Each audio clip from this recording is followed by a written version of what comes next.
Bismillahirrahmanirrahim. Assalamualaikum warahmatullahi wabarakatuh. Saya Laude Muhammad Yusran Rasjid, Ketua Tim Garis 19 UHO, mahasiswa Teknik Sipil Angkatan 2019 Universitas Halu Oleo. Saya Nindi Egriatin Tongasa, anggota 1 Garis 19 UHO, mahasiswa Teknik Sipil Angkatan 2019 Universitas Halu Oleo. Saya Farik Rain Gafur, anggota 2 Garis 19 UHO, mahasiswa Teknik Sipil Angkatan 2019 Universitas Halu Oleo. Pembangunan dengan berbagai proses konstruksinya menimbulkan emisi karbon serta meninggalkan jejak karbon yang relatif besar pada suatu lingkungan. Industri konstruksi ditenggarai sebagai penyumbang 40% emisi CO2, serta pesatnya pembangunan yang membutuhkan banyak sumber daya yang mana menimbulkan limbah yang buruk bagi lingkungan. Dengan adanya permasalahan ini, muncullah solusi dalam menanganinya, yaitu dengan inovasi Green Concrete.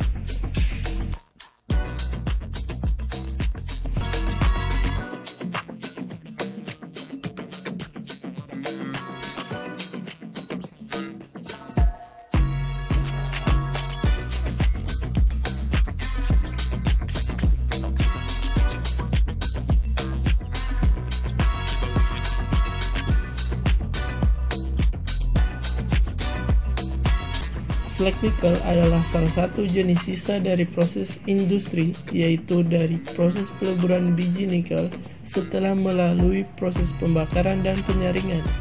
Alasan kami menggunakan slag nickel sebagai material substitusi agregat halus, yaitu secara pemanfaatan, selama ini slag nickel hanya digunakan sebagai bahan timbunan oleh masyarakat yang dianggap sudah tidak memiliki manfaat lagi, dan secara kandungan slag nickel sekitar 70% komposisi kimia truk nickel terdiri dari silika 41,47%, ferrioksida 30,44%, dan alumina 2,58%. Limbah karbit adalah limbah B3 yang berasal dari proses produksi gas asetilen yang umumnya digunakan pada industri pengelasan.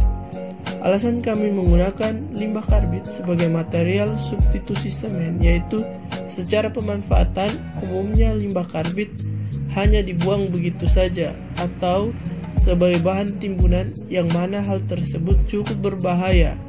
Dan secara kandungan, komposisi kimia limbah karbit adalah 60% mengandung kalsium, SiO2 sebanyak 1,48%, Fe203 0,09%, Ai203 9,07%, dan lain sebagainya. Diketahui bahwa unsur pembentuk utama dari semen adalah kalsium yang berasal dari batu kapur. Dengan begitu, maka limbah karbit sebagai hasil pengelasan merupakan material pembentuk semen.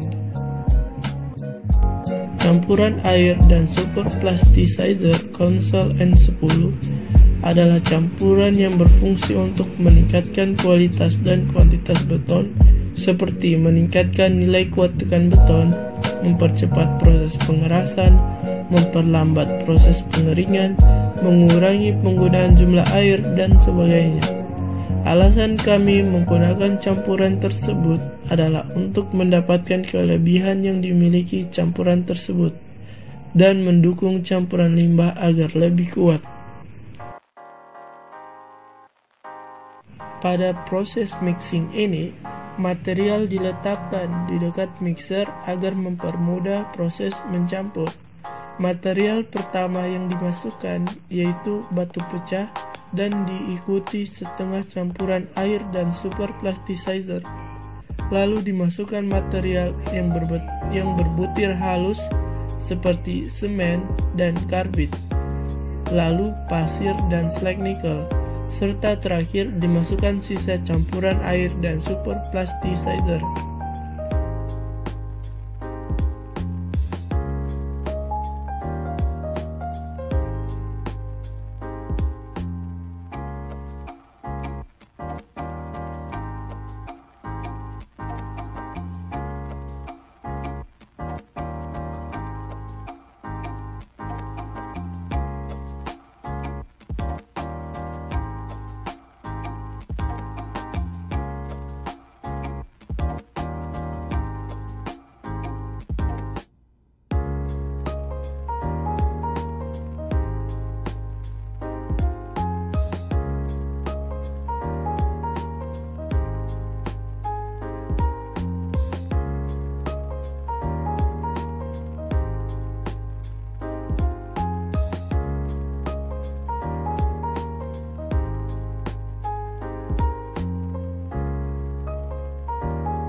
Setelah melakukan proses mixing, maka campuran beton akan dicetak pada 3 biji sting silinder dan 1 biji sting kubus, yang mana proses dimasukkannya campuran beton dengan diisi 3 lapisan, yang masing-masing lapisan ditusuk dengan tongkat 25 kali secara merata.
beton yang telah kering dan didiamkan 24 jam, maka selanjutnya beton akan melewati proses curing, yang mana beton akan direndam air selama 7 hari dan 28 hari, yang bertujuan mempertahankan kadar air yang terkandung pada beton dan tidak terjadi susut yang berlebihan pada beton.